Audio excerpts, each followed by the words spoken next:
Ысыраптың бірнеше түрлері бар. Соған қазір тоқталамыз. Бірінші түрі ол дүниедегі ысырап. Бұған мал дүние орынсыз жерге шашу, харам нәрсеге жұмсау жатады.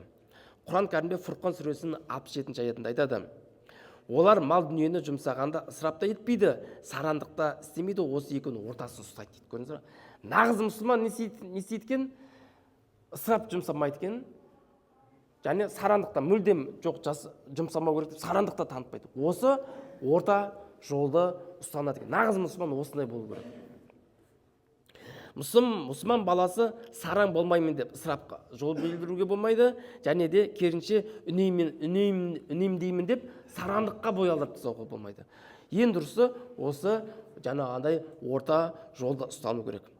Бұл осы аятқа тәпсірші ғалым ғұламалар бұландай түсіндірме берген екен.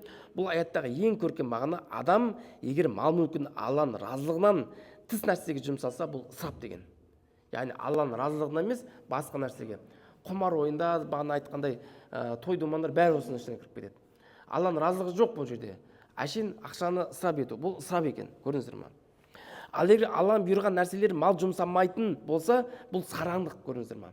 Нағыз беру керек болады. Мысалы, кедей-кепшіктерге, ұстаздарға, медреселерге, бұлар наоборот керек, қоғамға керек. Рухани білім беретін сондай нәрселерге не істеу керек? Жұмсау керек. Білім, мысалы, адам өзіне кітап сатып алу үшін оқу жолында, өзін білім алу үшін оқуына төлесе, бұл ысырап емес. Отбасын асыраймын деп, соған ақша жұмса, ол ысырап емес. Ал сыртқа жаңағындай айтқанда мақсатсыз жұмсаса, міне ысырап осындай екен.